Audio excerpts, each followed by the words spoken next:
Unspoiled Network podcast. This is Spoil Me, covering Mage, Errant, Book 3, A Traitor in Skyhold. Chapters 16, 17, 18, and 19. Obsidian, Arrivals, Midwinter, and Narrowing the Field. In these chapters, we find out that the teacher who voted against their change in venue is just as much of a bitch as she was sketched out to be. And also, we have a dance that everybody goes to, and it's delightful and very eventful, and I really enjoyed it. Welcome to Spoil Me.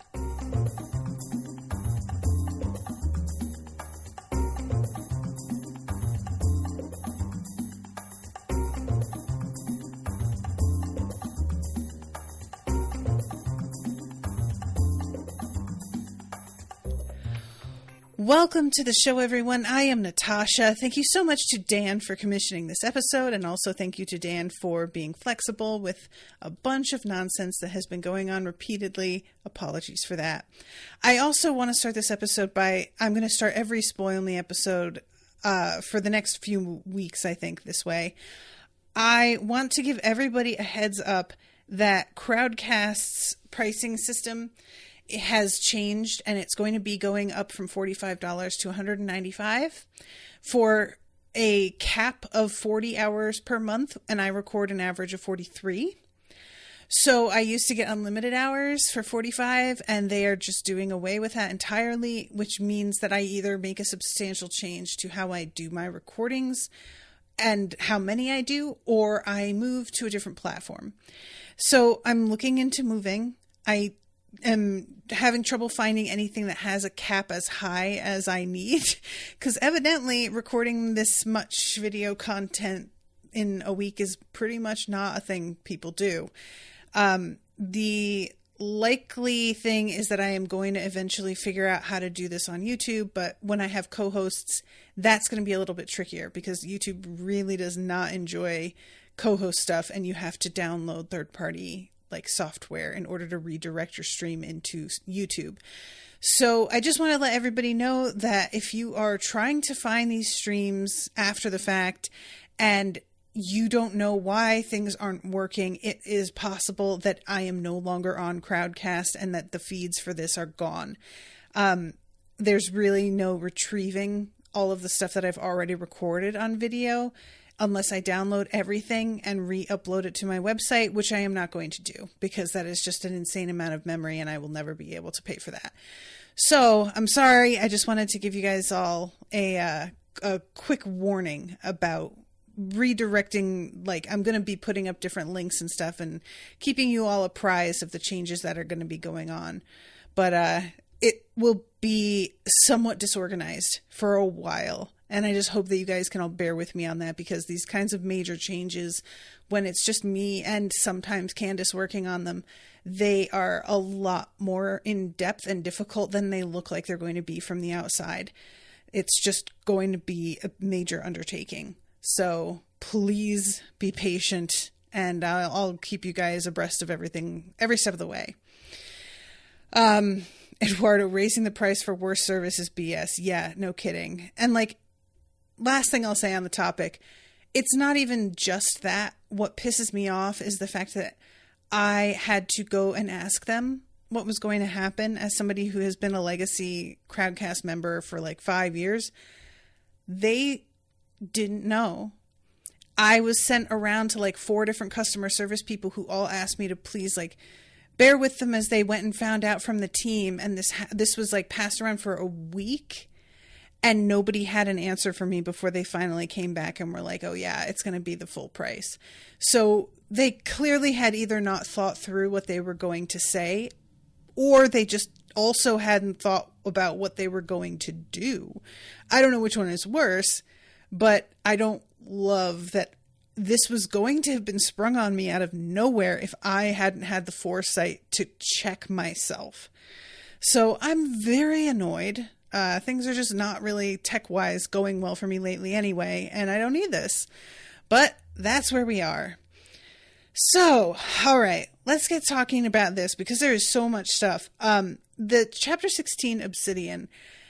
It is interesting. Hugh had been thinking he was going to go talk to Rutless the Red, who is the one we had been informed about in the last section. Hugh had done research on this guy, and then when you step back and look at it, it really does make sense that Sabe wouldn't go and speak to the woman who has a major grudge against her family. Like, that doesn't make sense. So yeah, of course Hugh's going to go and see that woman, and Abila is awful. She is really awful. I said the other, like, when we were in the class, I'm trying to remember who it was, because it wasn't the coding class. I can't remember. Is it the warding or spell form? I think it's the like free form spell making class.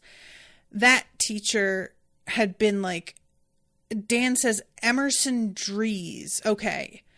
Yeah, that teacher, I said, gave me kind of Snapey vibes in terms of how he really likes talking down to his students. And I'm not even trying to say that he's wrong about his assessment of their ability, because that's not the issue. The issue is the way that you are super discouraging and seem to like sort of enjoy it.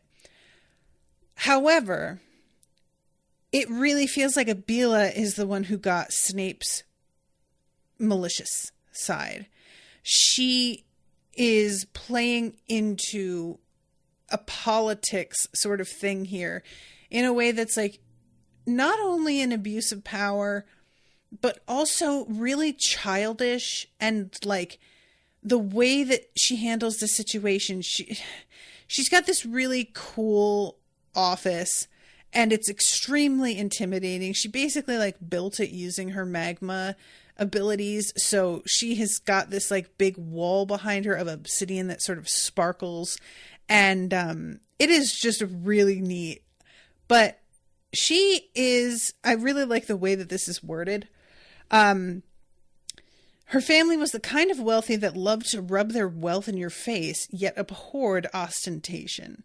There was nothing in the way of gaudy ornamentation or obvious displays of wealth.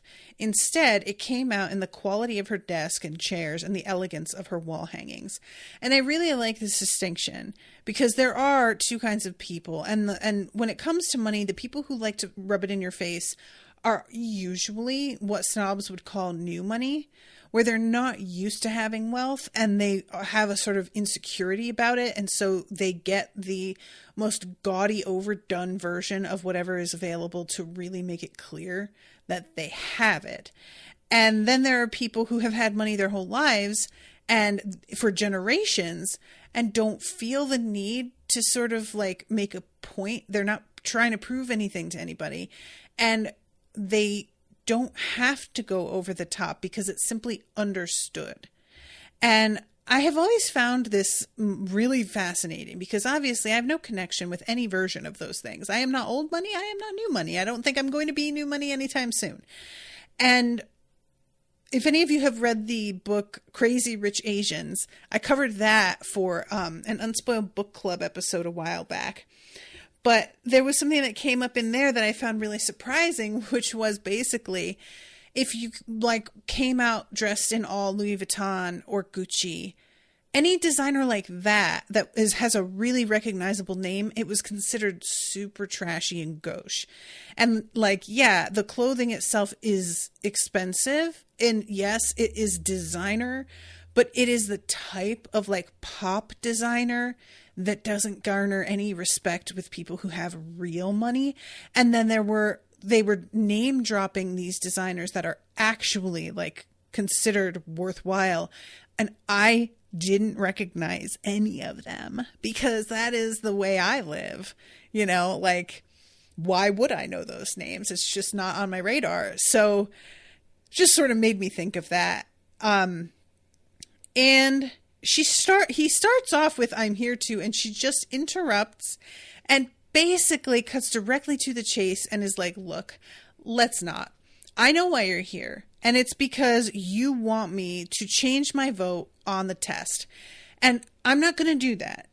And she says, "I understand that you think you saw a demon, and I know that this was traumatic, but I doubt that your claims are true.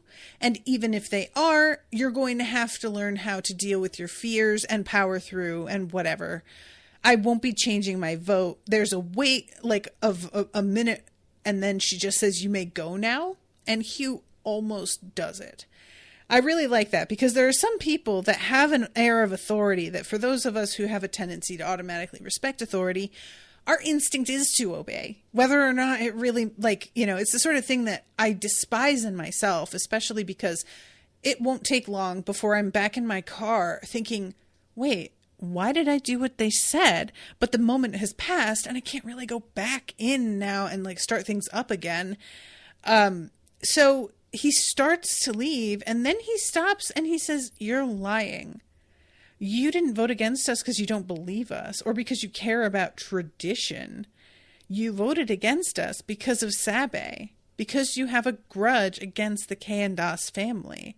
You're abusing your power to get petty revenge.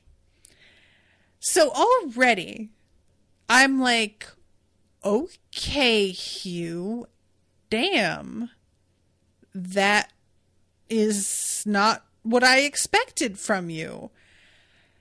Then she says, do you know what I could do to you? And he interrupts her and says, nothing. You can do nothing. And states all of these rules that he had found through his inspection of what was allowed and not when he was getting bullied. And this makes total sense. I love that detail because, if you are at the hands of somebody who seems to like exploiting loopholes and getting away with shit, you would start to investigate those loopholes and learn them yourself so that you can take advantage of them also. So that being the way that he found out, you don't have recourse. I love it. So finally, she says, you little brat. And she begins to yell and then stops herself and laughs. And finally seems to come to this decision that even if that's true, what the fuck is he going to do about it? What does admitting that's her motivation cost her, really, to this little nobody? So she decides to fucking admit it. And she's like, I don't like her family. I don't give a shit about her. I don't want her to die, but if she were to die, I wasn't going to be mad about it. But what I thought was going to happen was that her grandmother would get agitated at the fact that she was going to take this potentially dangerous test, pull her out of Skyhold, and then I would change my vote to let you take the alternate test. But I think you've successfully taken that off the table. Abila smiled widely. You can leave now. Enjoy getting eaten by a demon. Unless, of course, you want to withdraw from Skyhold. Oh, and I'm not sure if you're aware, but mages affiliated with Skyhold can't teach or aid dropouts in their education, which includes Alestin and Candoron. And I was curious about the fact that she mentions Candoron. Because, again, we have this whole thing with, people aren't supposed to know that Hugh is allied with her and contracted to her, but he also is being tutored by her. So I'm wondering how many people are beginning to put two and two together, because my question is, Hugh's affinities, he didn't have any, right, before. So I don't know whether or not it would be easy to put it together that he didn't used to have affinities. Now he's getting tutoring sessions with a mage that has crystal affinity. And all of a sudden we're seeing his eyes turn green and his magical book that is made of crystal floating around him. So I feel like at this point, keeping up this pretense that he's not contracted to Candoron doesn't make a lot of sense. Let's see. Dan says they explain what people think he is doing with Candorum, but I think it's the start of the next book. Eduardo says she's in the council that knew about the contract. Oh, okay. So anyway, she is like really gleeful about the fact that she can just completely shut him down and screw him over based on the way that he spoke to her. And the thing is about this sort of thing is, on the one hand, I understand being older and having done your bit in earning your place in the world, and then having a fucking child come in and tell you about yourself. Even when it is true, it sucks. It does. You don't like it, especially if you are a person with a lot of pride and vanity, which, based on the way this whole place looks and her office design and everything, she definitely is. On the other hand, any time that an adult picks on a kid in this very obvious way, it doesn't look good for the adult. It just doesn't. You don't come out of it looking badass or effective or respectable. You come out of it looking like a punk who had to resort to teenage tactics to deal with the teenager. And like, sometimes that's legit and it's what you have to do. But even if it is, it's not going to leave you looking good. It just won't. So as much as she might feel like she really got him on this, a big part of me is like, I feel like you really came out of this just looking like an asshole in every sense of the word. And I'm interested to see where this goes, because it feels like she's taking this opportunity to like admit that it was Sabe, but because we're not totally sure about the way that the demon Bakori can influence people, it would be pretty easy for him to like sort of play that up. There's a whole thing later with the way that Sabe has like figured out who has been at what meetings. So I'll talk about that in a moment. But later on, when Sabe and Talia hear about what happened, like, Talia just wants to fucking high five Hugh, of course. And Sabe is like, dude, you've ruined our chances. And Talia is like, first of all, he found out for sure that was what the vote was about. And you can say, well, we knew that already. But you are a person who wants confirmation of fucking everything. So don't act like you wouldn't have wanted confirmation about this too. He didn't waste, his or our time. He confirmed a theory for sure. And that does have value. And also, Sabe is continuing to do the whole, like, it's my fault. She wouldn't have done this if it weren't for me. And they all have to just be like, stop it. Shut up. So then we have a really lovely moment where Godric comes in and is carrying a cake, and they say happy birthday, and Sabe is like, it's not. And then she has to stop and do math and be like, oh, it is my birthday. And everybody's like, damn, girl. And this is a great moment because we know how like detail oriented Sabe is, but to see that she is super detail oriented about everybody else and everything else, and then it comes to her and she just falls off and forgets her own birthday. You need to work on that, Sabe. That's not a good way to live. Okay? Like, self-care is important. You can't always be managing everybody around you and not actually living your own life, which is certainly something she's sort of on the edge of doing, as we see in a conversation later with Godric's dad. So they give gifts. Talia had made her these really cool hair sticks that have the Clan Castus, the flames on them, and they're made out of dragon bone.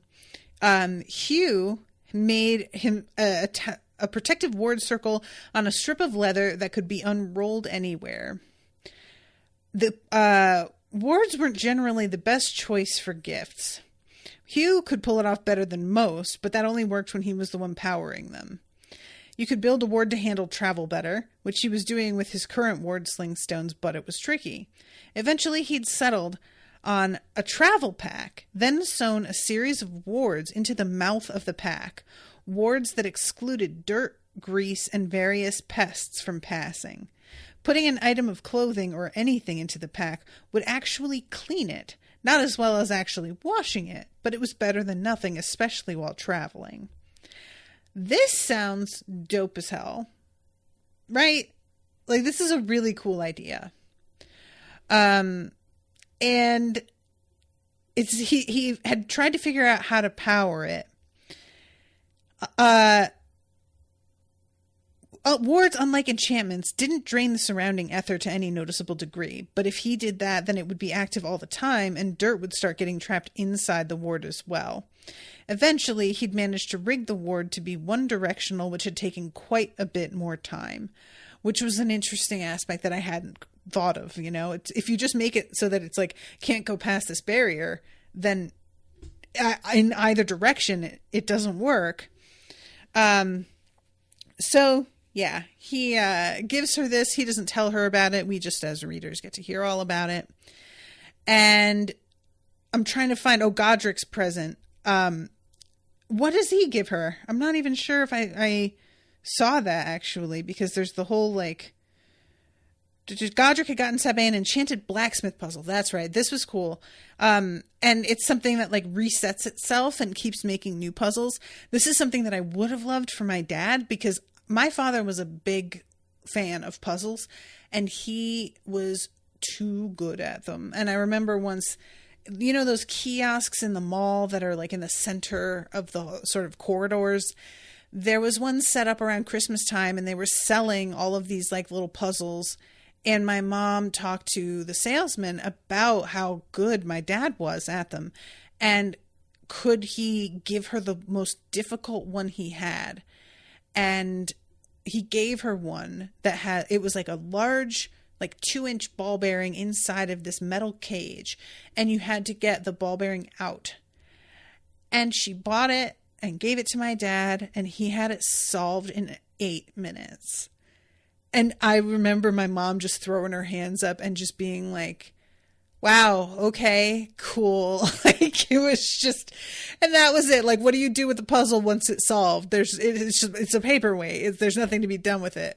So if it could have made itself into a new puzzle, that would have been really helpful. So 17 arrivals. Alustin and the Moonless Owl both returned to Skyhold within a week of one another. And Alustin has a broken arm and cryptic complaints about treasure hunters and unreliable treasure maps. And I was just like, I would like to know what he's doing on his adventures a little bit, like, more in depth. But we did see what happened with those weird creatures he ran into last time. So I guess that's just a sort of preview in general. And then we have Hugh and his friends spent the afternoon of the owl's arrival waiting for it at a harborside tea shop. Alustin had informed them fairly precisely when the sand ship was due into port, but Hugh was feeling too antsy to get anything serious done. And he's like, keeps thinking that he sees the ship and kind of jumping at it, and then realizes it's not and feels very embarrassed. And there's this moment where he thinks he sees Captain Bandon from Theros Tell. And then he shakes his head and is like, nah, that doesn't make any sense. Why would he be here? And I was like, oh, right. You don't know about that. I keep forgetting. I was just like, I had a moment of just like, you remember. Oh, you don't remember. You don't know about that.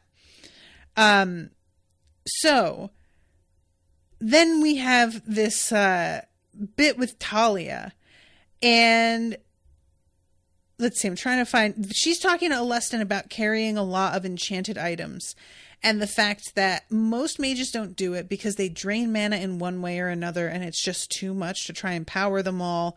And she's like, well, but if you manage that correctly, it would increase versatility, and some stuff has mana reservoirs built in. And Alustin is like, yeah, but you don't want to rely on that sort of thing. You want to be able to do that yourself instead of needing the object to do it. And basically also that making its own mana reservoir is really tough. It's like something that is not often done because of how difficult it is. He says that, where is it? Skyhold only produces a handful of enchanted items with their own mana reservoirs every year. So, Talia, though, she's commissioning something, and she doesn't want to tell any of them what it is. I'm assuming it has to do with that dragon bone that she keeps, like, hot but without exploding it, and I don't know what she'll do with that. And let's see. Ava was nothing if not quite public about her affection, and the crew of the Owl were, as usual, endlessly entertained by Hugh's embarrassment. And I did really enjoy, later on, there is a moment where Hugh is thinking about the fact that he is growing to understand that being embarrassed isn't always a negative thing. That because his friends are good-natured and he knows they care about his happiness and that they like him as a person, when they tease him and enjoy his embarrassment, it's out of an affection and they feel endearment toward him. It isn't them enjoying his discomfort. It's enjoying the discomfort that comes from something that he does enjoy. You know, he's getting to make out with this cute girl who he like immediately was into. And now they are together. And yeah, she can be a lot with her like PDA, but he also, I think, wouldn't want her to not be, you know? So I completely get what he means. And I really do understand how difficult it might be to get used to the fact that this is something that doesn't feel negative to you anymore and how strange that is. So then we have everybody getting led into Skyhold. We have room set aside for Ava and Eric. And then we have all of them going to see their own rooms. And this is a funny setup. So first we have Sabe, whose room is immaculate. Everything has its place and is in its place. And she's got like embroidered wall hangings and thick carpets and it's very like pretty and cozy and colorful, but not at all messy. And honestly, this is entirely my vibe. This is not to say that I don't sink into depressions where I let things become a mess, but it's definitely not my natural state. I am a more of a neat freak. And at the moment, my office is in what I would call shambles. Literally nobody else would. But I normally have like really on point decor for the seasons and whatever holidays coming up and all that. And because of the puppies and being sort of out of my routine, I haven't managed that and it hurts my heart. This is like the only room that I have full control over how neat and tidy it is in here, because everywhere else, Owen also uses, and he doesn't pay attention to that. So I really like to decorate and I really like to put things exactly where they belong when I'm done with them, because it keeps the aesthetic the way I like it. Then we go into Talia's room, which is filled with stuff. And I don't want to say junk, and he wears it as clutter, which is also fine. There are weapons, there are books, there are animal bones, there are stacks of paper, there's a maze that she made on the floor, there are glow crystals that have shattered, then there's her bed, which has like a wolf pelt somewhere in there. It's not made, all the covers and like sheets are tangled up together. And then, let's see, okay, then we go to, this is so funny. They are like, oh, let's show you Hugh's room. And there is this empty, nothing room with a pallet on the floor. And it is got this like thin blanket. And Ava is standing there and she's like, this isn't, you're fucking with me, right? This isn't it. And it takes a second, and then Hugh immediately bursts out laughing and is like, okay, it's not. They had been intending to try and mess with her for a while and like get her to believe it, but Hugh couldn't hold it. And I really relate. But it was pretty funny because I also for a moment was like, wait, did they like put an illusion on his room? Like, I didn't think his room was even that close to theirs. But it turns out that this is a room that he was given because they don't approve of him. Like, it says, Alustin doubted that the Academy would be overly fond of him sleeping in the library, so he'd set up a fake dorm room for Hugh. He never used it, but it was there. They'd just moved all the furniture to a nearby empty room for the prank. So what I'm wondering is if this room is going to come in handy at any point, or if somebody is going to target this room thinking Hugh's in it, and he won't be, and what significance that's going to hold. But I feel like having a decoy room is not a bad idea. Even if that's not the way this was intended to work, I feel like probably it'll come in handy. Oh, and I forgot to mention too, when they go to Godric's room and Eric like throws himself on the bed and says how roomy it is and waggles his eyebrows at Godric. And I love that Talia is like, or no, it's Ava. Like, you didn't see this room last time we were here. Ava is out here just completely like fucking up Eric's game. And I'm here for it because it's very funny. So then we go to chapter 18 and it's the midwinter ball is coming. Ava had been surprised to hear about it because Hugh hadn't invited her to go with him. So she was kind of feeling like, well, what the hell?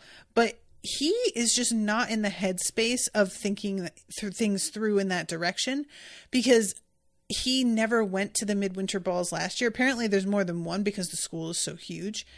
So it didn't really cross his mind that he should ask her and that he would want to go. But when he says he does, she has to go back and get some other stuff for her dressing ups. And, the ballroom, they're all waiting here and they're all dressed to the nines. And I am a big fan of anytime there is a we're cleaning up sort of scene in a series where people tend to be looking on the rougher side most of the time. Like, this is, I have had this happen personally. I think it's a combination of the fact that I would wear very little makeup during the day and that I am pretty great with makeup in general. And I say great with a big asterisk. I was great for the early 2000s when I was using makeup and there were no YouTube tutorials. Nowadays, my makeup game is hella weak. Like the whole standard has been raised tenfold from where it used to be. And now, I mean, I can't pull off half the shit I see, more than half. I am just not even trying anymore. I'm always basically like, I'm just going to do what I'm going to do. But back in the day, I would have a real casual look during the day when I was in college. And when I went to this this camp over the summer that was for performance and arts. And then we would have these formal things and you would have to dress up and I would do my hair and do a smoky eye and wear something. I normally wore stuff that was like loose and comfy. And then I would put on something like slinky and cute. And I had more than one time people literally not recognize me. And it was a real weird feeling to be like, look, I know that I look way better in the makeup and the slinky dress, but do I look that bad when I'm not in it that you don't think I'm the same person? I will never forget that, like, just not really knowing how to take it, because it's like on the one hand a compliment, on the other hand it's sort of a backhanded compliment, you know what I'm saying? So, oh God. I just caught the chat. Dan says, I can relate to Hugh. I thought sending a text message was enough for an anniversary one time. Oh, Dan.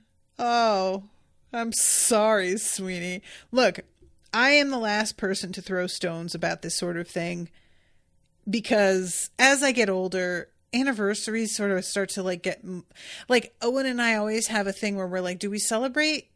We now are supposed to celebrate our wedding anniversary, which fine. But what we had been celebrating was the day that I moved here. And then it sort of was like, well, maybe we should celebrate the day that we really like started talking and that he got my number. And then people were like, before we got married, celebrate the day you got engaged. And so it was all of these different, like, you know what I mean? And truth be told, last year, our first wedding anniversary, literally we forgot. We literally were like, it was like 3 p.m.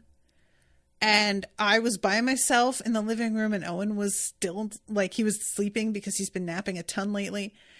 I opened my Facebook memories and saw that we had been married this day last year and was like, oh no. And I just got up and went to the bedroom and went, babe, happy first wedding anniversary. Oh shit. And that was how that started.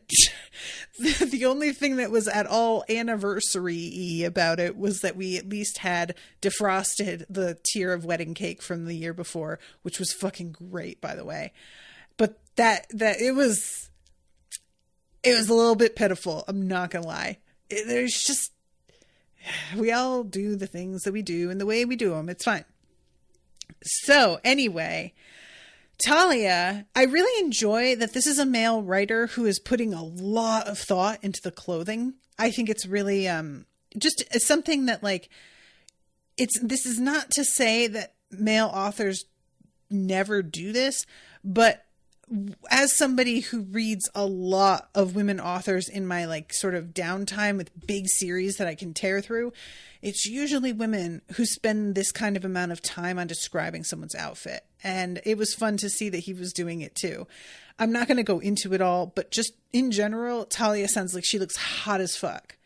And she has this date whose name is Fusan. And he is apparently gorgeous, according to Godric, as he says later. But they have like a real quick sort of fling situation, and they are broken up within a couple of weeks. I was really surprised. Later, Sabe is like, so when did he ask you to the dance? And my immediate reaction was, Sabe, do you really think he asked her? Does that sound like Talia to you? And indeed, no, Talia is the one who asked him. But Godric, he has this whole thing here where, and Talia, I can't believe I was about to like sort of jump over this. One of them says, I think Godric says, I thought you were going to bring a flail. And Hugh is like, yeah, you look like you're unarmed. And we get literally like 4 pages of her pulling various like weapons and implements out of different spots on her body. She's got knives strapped to her calves. She has got like pins that do things attached to her shoes. She has a garrote that's like wrapped around her. Is it like in her glove? I can tear these off individually without breaking the necklace. This one is whalebone. When I do my stuff with it, it sends drops of burning oil everywhere. And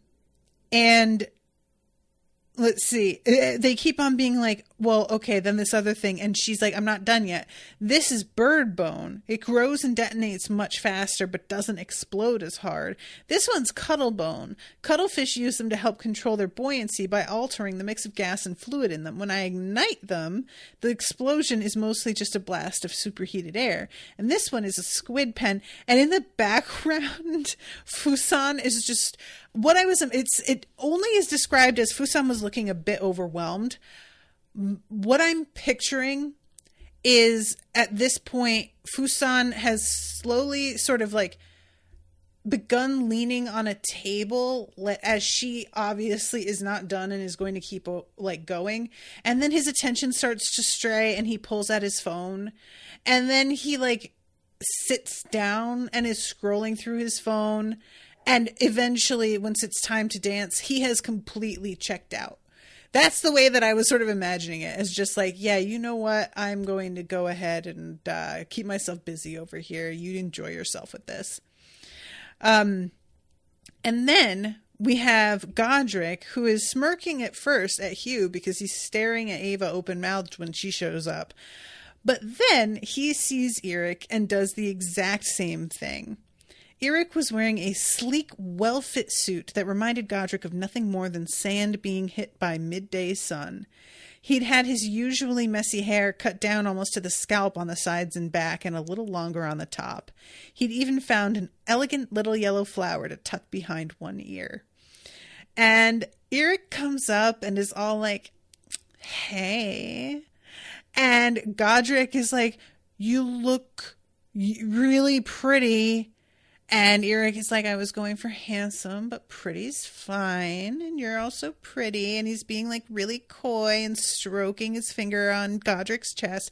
And then Ava is just like, Godric, Eric was so nervous that he was like ready to throw up and was panicking and thought for sure you weren't going to like it. So please don't feel nervous in the face of somebody who's got their shit together, because I promise he doesn't. And Eric is so mad, and I loved Ava for that so much. I really did. So then we have Ava's dress, who is wearing this like kind of deep yellow, and she's got the like flowers in her hair as well. And just overall, Hugh is completely enraptured with her. And I just love this so much. And Godric has a sort of interesting thing here where he sees that his father is here and is a little bit bummed because he was hoping that he would be able to just spend some time with Eric without having to worry about his dad, like, following or seeing and asking questions. And it was sort of funny to me because like my assumption was just, of course he's going to be at the dance you're at, Godric. Like, I know that there's a bunch of dances in the school, but you're his son, and if he knows which one you're going to go to, I feel like it makes sense he would also be there. I don't know, I was surprised he was surprised. That's all it is. Oh, and Alustin also shows up with a date. This Alekian ambassador's secretary, who is apparently a suspected spy. And maybe he is pumping her for information. So, Godric, when he sees his dad, is just like, you know what? Fuck it. And he takes Eric's hand and he goes out to dance. And Sabe watches him and is very gratified to see him going out and Ava going out. Sabe smirked as Ava dragged Hugh onto the dance floor.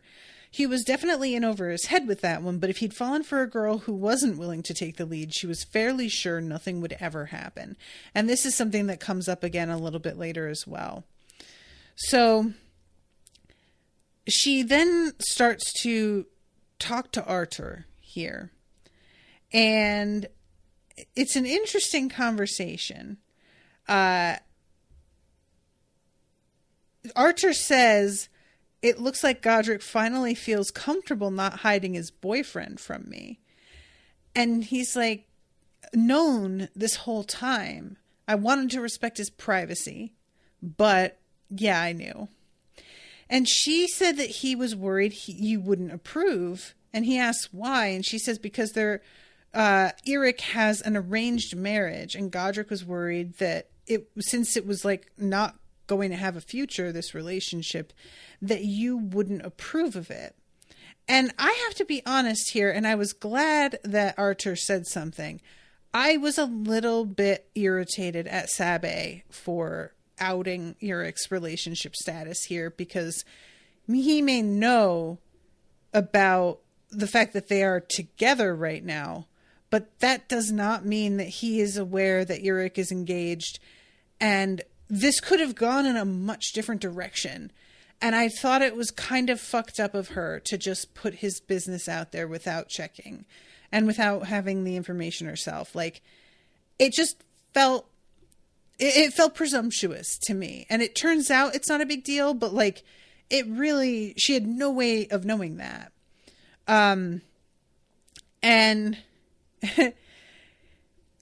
he says something about a Lustin, and he's got a different lad or lassie on his arm nearly every week, I swear. So a Lustin is out here being either bi or pan and completely like living it up.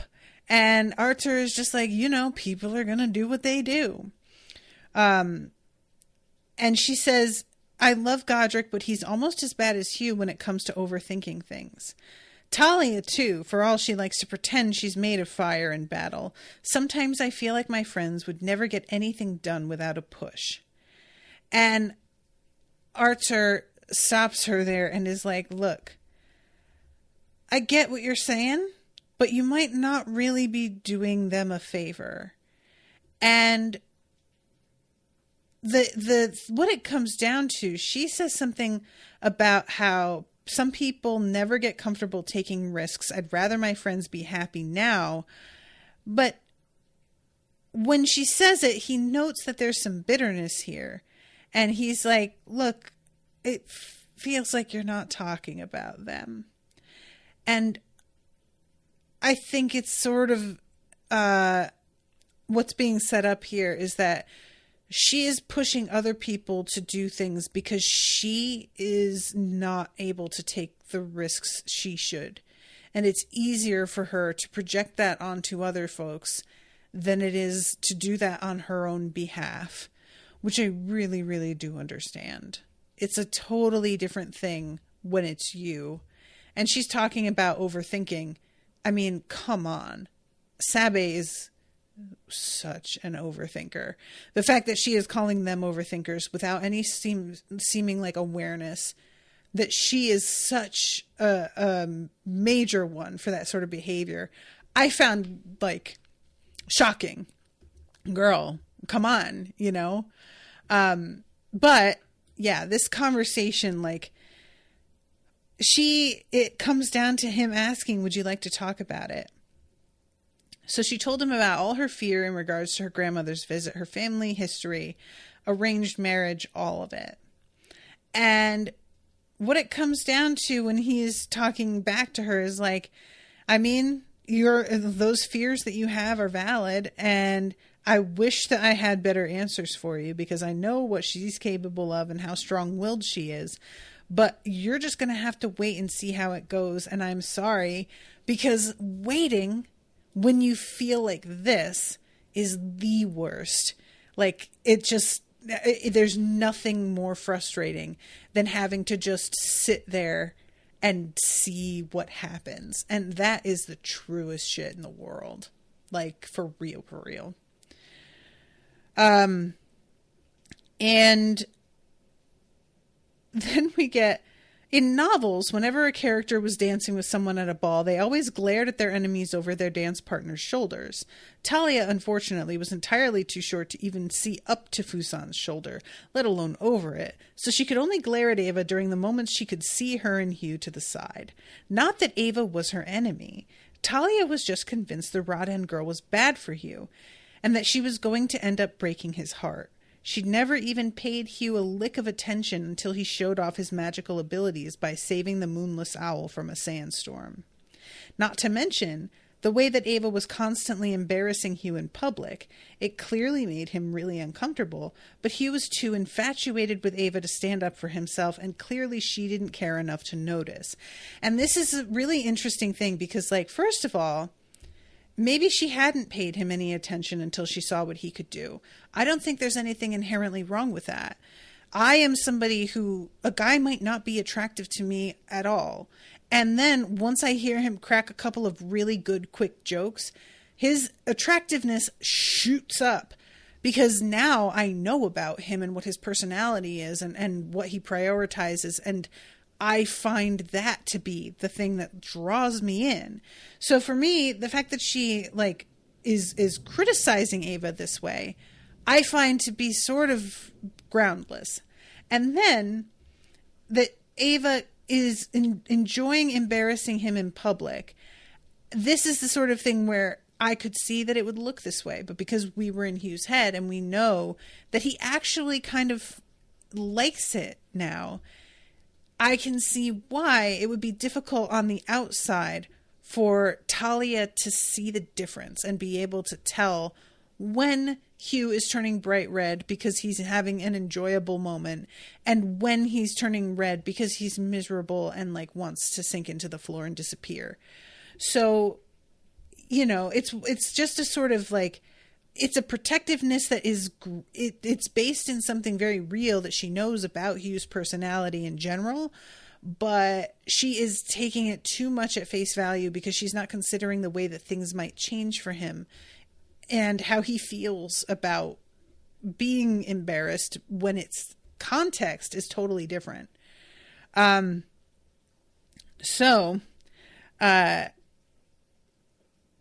have the two of them leaving the dance floor, and this means that Ava and Hugh are the last ones on the dance floor, which Artur loses a bet here. And we have a conversation between Sabe and Talia. And Talia is like, hey, so I know that you joked about having those two pins in your sandals that each do a different thing, and how you got them mixed up, or one of them didn't even do the thing that you thought it did. But you're pretty like meticulous and careful about your weapons, and it doesn't seem like you that you would make that kind of mistake. What was that? And what it comes down to is that Sabe is like, it feels to me like you really play up the goofy, like, barbarian bit when you're feeling uncomfortable. And I was wondering about the uncomfortableness. Like, is it because she had a date and they, like, didn't know that she was going to have one? Is it because she was dressed up and she doesn't really enjoy that? Is it because she felt like she was getting scrutinized too much? Like, you might enjoy being dressed up, but when everybody stares at you and kind of makes a deal out of it, it begins to feel sort of weird. Like, and the way that Talia replies, Sabe's onto something here, but Talia doesn't really get into what's bothering her.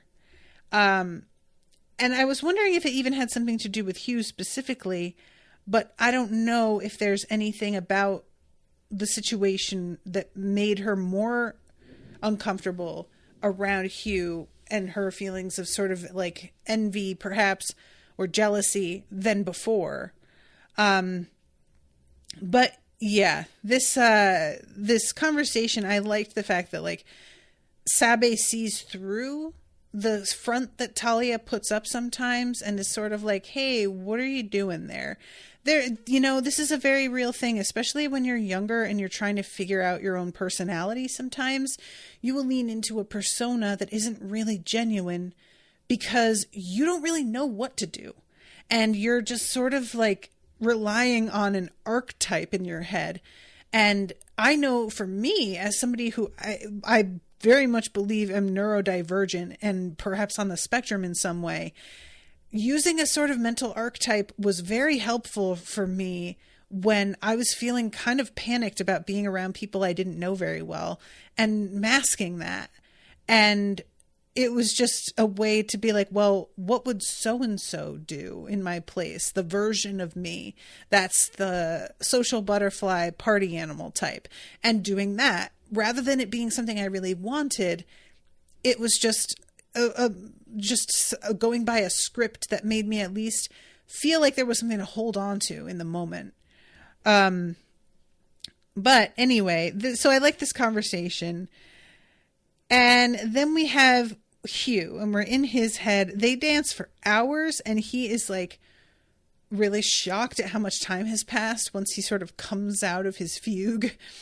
He's thinking about Rhodes and wondering about whether he should like allow Rhodes to actually speak to him. And I was glad that he's going down this road.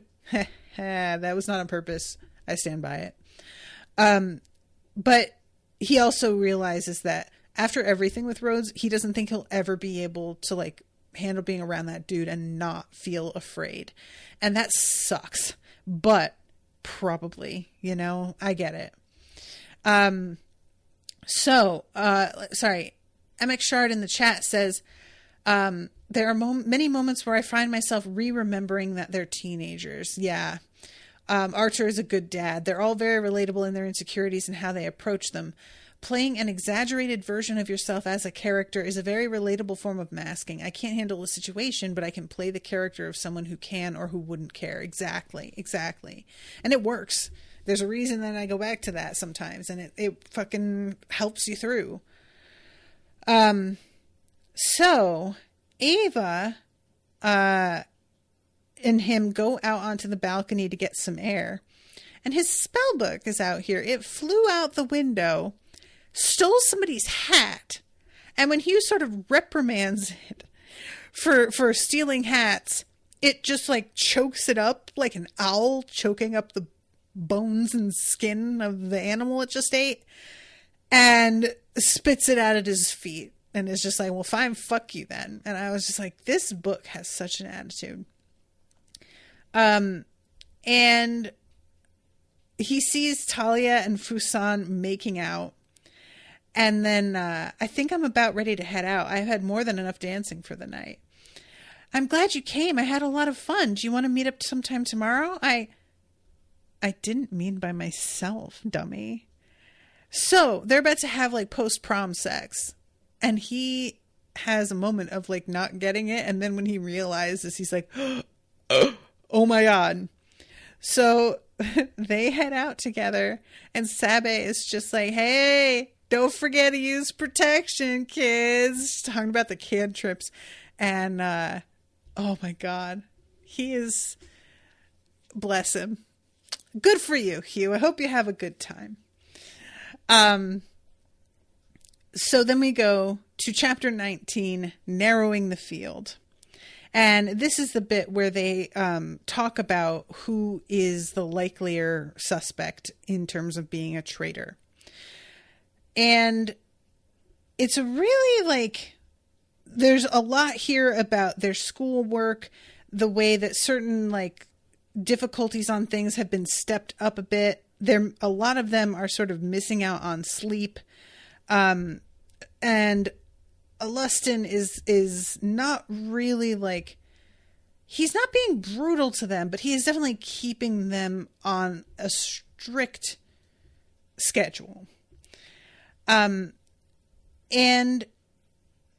let's see, I'm trying to find this spot. Godric and the others were supposed to be hunting Anders through the mist and columns, but Godric's affinity sense wasn't proving much use at the moment. Anders wasn't carrying anything steel that he could detect, and while some stone mages could detect footsteps and other vibrations, Godric hadn't put the years of training in that skill required. But then he's like, wait, what about my smell affinity? So he taps into this, and he's feeling this heat on the back of his neck, and he can't understand where it's coming from. And he is ignoring it, and then he is just about to unleash on Anders and catch him when he gets attacked. And it turns out that Anders had a tracking pin put onto him by Talia. But because his fucking affinity is silk, her putting the pin on the silk, he immediately knew it was there. So he just took it off of himself and put it on Godric. And so she was tracking Godric this whole time, which really is so embarrassing for her. But I really did like this chase scene, and like seeing them getting trained in this very practical way. Ooh, did you guys hear that thunder? This storm is like on top of us now. I'm surprised my Wi-Fi has worked this whole time. I was sort of wondering. But yeah, Anders is like, hey, you guys almost had me, especially Godric, who evidently was above my head, and I didn't know it until he fell on the ground. So good for you, dude. And there's a whole thing here with Godric being like, I really like this guy, and I am so hoping he's not the spy, because he's just fun and cool and always in a nice mood and just seems to like people, and I don't want him to be a baddie.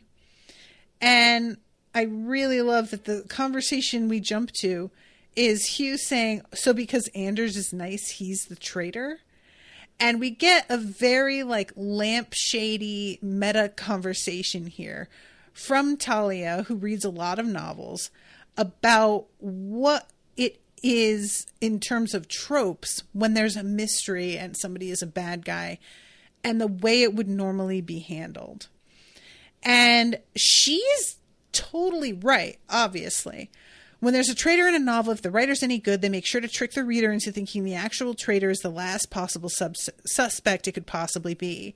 They make the traitor boring and forgettable by making them a scribe or clerk or a more likely traitor, and make them seem weak and ridiculous by making them nervous and giving them a stutter, or make them so egregiously obvious as a traitor by having them sleep with the protagonist's wife or something, so the reader would never believe it was actually them, or just make them way too nice.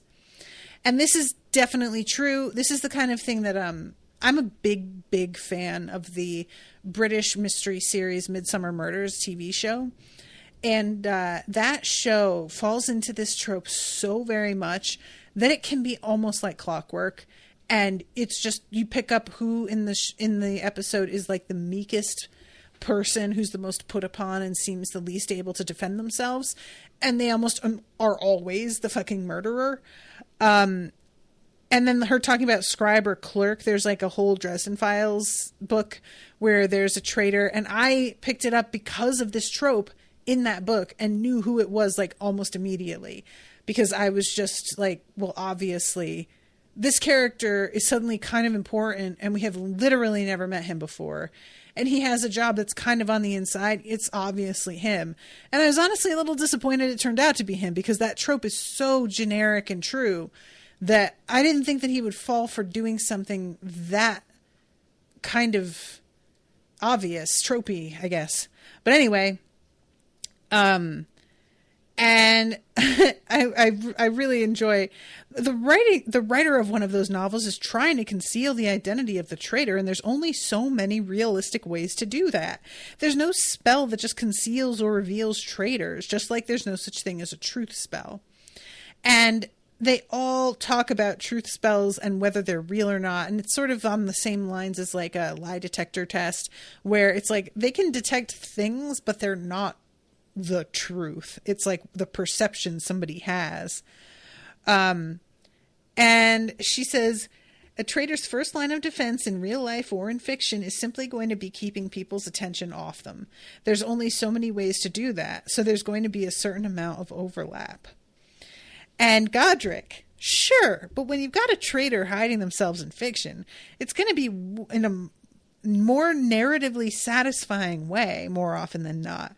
It's predisposing you towards that sort of answer.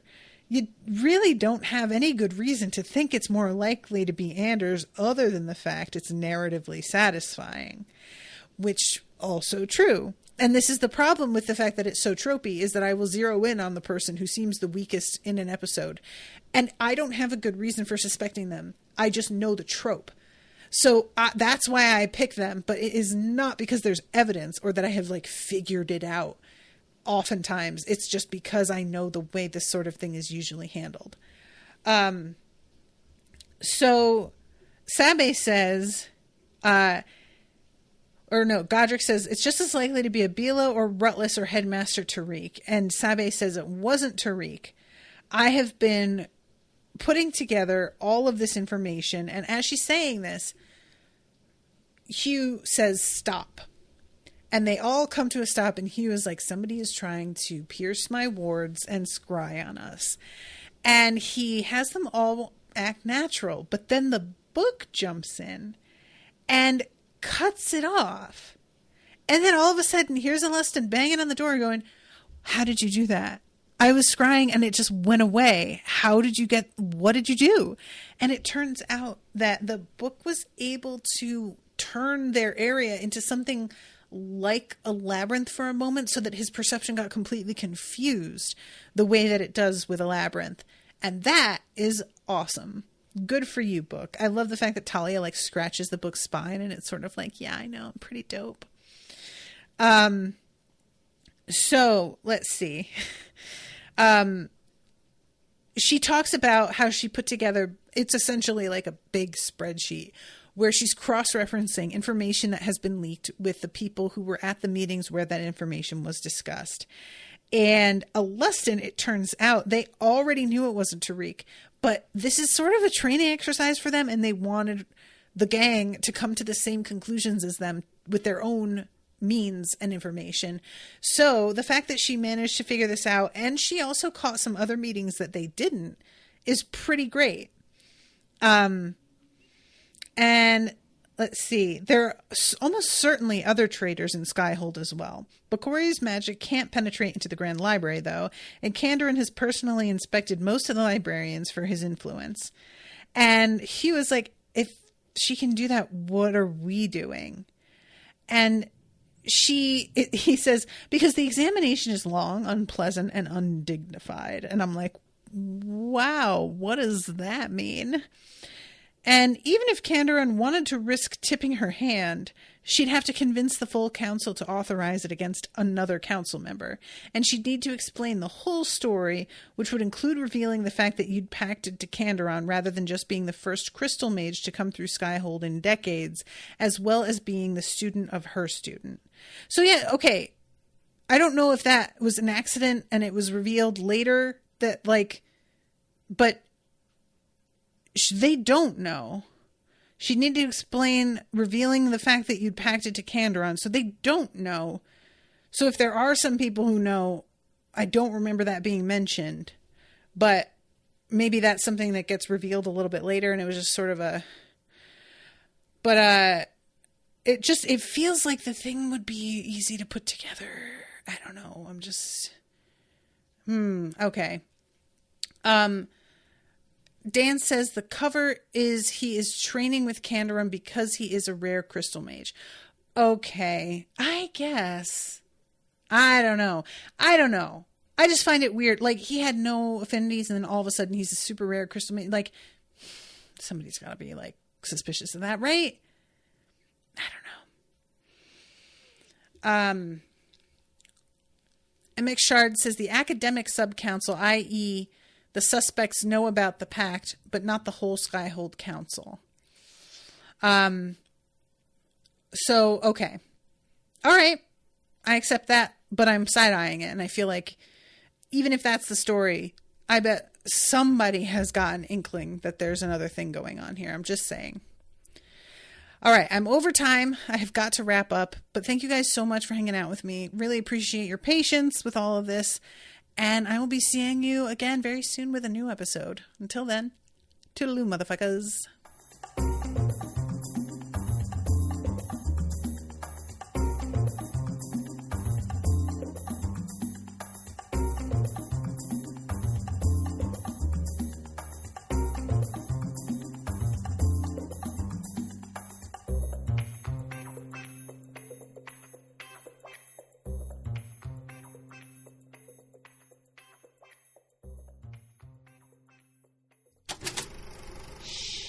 That was an Unspoiled Network podcast.